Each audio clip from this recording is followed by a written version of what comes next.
Why do centuries-old timber buildings stand strong, defying time and the elements, while modern wood decks, built with today's technology and materials, seem to rot away in just a decade or less? We marvel at ancient barns and houses, their beams weathered but solid, standing as silent witnesses to generations gone by, then return home to see new woodwork already crumbling, paint peeling, and boards warping before our eyes. The secret isn't lost magic or rare trees. It's knowledge, passed down through generations of skilled builders and craftsmen. Old builders understood wood as a living material, always interacting with its environment, expanding and contracting with the seasons, breathing with the air. They designed with respect for wood's nature, letting it breathe and dry out, using clever joinery and thoughtful placement to protect it from moisture. Modern construction, obsessed with speed and maintenance-free promises, ignores this wisdom, sealing wood in ways that guarantee failure, trapping moisture inside where it festers. The result: decks that collapse, trim that rots from the inside out, fences that fall apart long before their time, wasted resources, lost value, and disappointment for homeowners. We treat wood like plastic, expecting it to be unchanging, to resist the elements without care, then blame the material when it fails us. The lesson is clear. Ancient builders worked with nature, not against it, designing for sun, wind, and especially water, using wide eaves, raised foundations, and smart details. Their simple insight, let wood dry, remains the foundation of lasting construction, a principle as true today as it was centuries ago. To truly understand why some wood lasts for centuries, while other wood decays in just a few years, we must first understand how wood breathes and interacts with its environment. Wood is made up of countless tiny straws, microscopic cells that naturally absorb and release moisture as the air around them changes. This constant exchange with the air causes wood to swell when it's humid and shrink when it's dry. It's a healthy, natural process that keeps wood alive, unless moisture gets trapped and lingers for too long. If wood's moisture content stays above 20% for extended periods, it becomes a perfect home for fungi. That's when rot sets in, quietly breaking down the wood from within. Old builders understood this, even without modern science.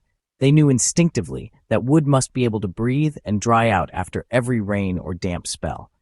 That's why they stacked logs with air gaps, raised buildings on posts to keep them off the damp ground, and used slatted floors and generous roof overhangs to shield wood from rain while letting air flow freely around every beam and board. Every design choice, from open windows to ventilated walls, was made to encourage airflow and ensure wood could dry quickly after getting wet. In contrast, modern construction often traps moisture inside. Plastic vapor barriers, caulks, and tight insulation seal wood in, preventing it from releasing water and drying out. Even a tiny leak or a bit of condensation can create a permanent damp spot, accelerating decay and inviting rot to take hold. The difference is simple but profound. Old builders let wood breathe, while many modern methods unintentionally suffocate it, leading to premature failure. That's why you'll find centuries-old barns and homes still standing strong, while some new wood structures show signs of decay in just a few decades. The secret is in letting wood breathe. Today, we try to protect wood by sealing it with paints and varnishes, covering every surface in hopes of shielding it from the elements. These modern coatings are designed to create a tough, glossy shell, making wood look pristine and new. We hope this shell will act as a waterproof barrier, keeping rain and moisture out and preserving the wood beneath for years to come. But no coating is perfect or permanent. Sun, wind, and weather relentlessly break them down. Over time, wood's natural movement, expanding and contracting with humidity and temperature, causes even the best coatings to crack and lose their grip. Water inevitably sneaks in through tiny flaws, invisible cracks, or pinholes, then gets trapped beneath the coating, unable to escape. The result? Moisture builds up inside, rot starts from within, and by the time paint peels or blisters, the damage is already done, often hidden until it's too late to repair easily. Old builders took a different approach. Instead of sealing wood in a rigid shell, they used oils, waxes, and tars that soaked deep into the grain, nourishing and protecting from within. These finishes repelled liquid water, causing droplets to bead and roll away, while still allowing the wood to flex and move naturally. Crucially, they allowed vapor to escape, letting wood breathe and dry out after rain or humidity, preventing moisture from getting trapped inside. Traditional finishes are water repellent but vapor permeable, the key to true durability. They protect wood while respecting its natural properties. Instead of fighting wood's nature, these methods worked with it, allowing wood to expand, contract, and age gracefully.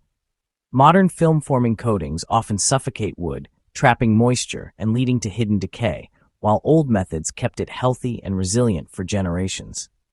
The lesson is clear: don't trap moisture. Let wood dry out naturally, and it will stay strong and beautiful. That's how you build to last, by understanding wood's needs and choosing finishes that let it breathe, just as craftsmen did in the past. Before modern sealants, builders relied on geometry to keep wood dry.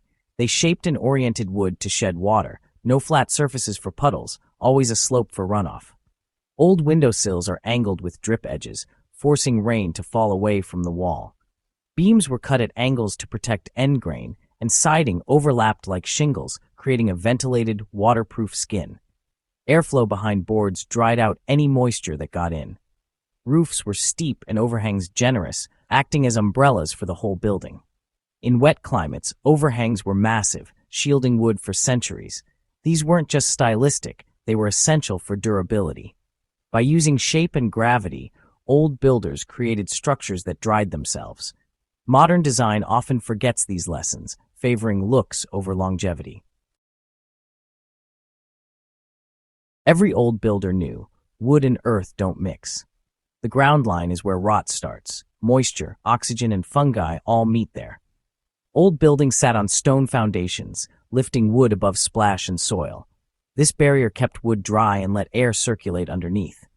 In some cultures, buildings were raised on posts or stilts, further isolating wood from dampness and pests.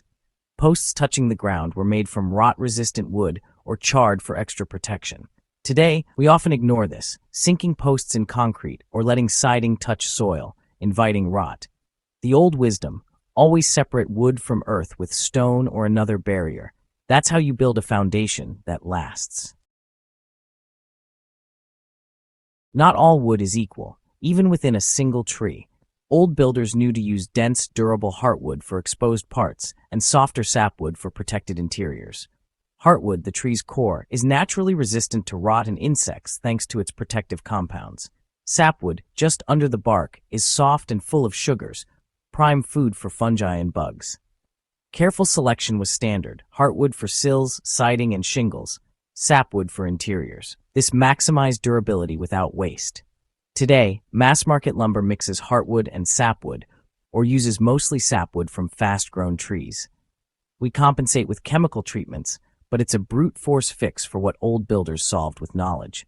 They let the tree's own defenses do the work. Choosing the right wood is still the best preservative.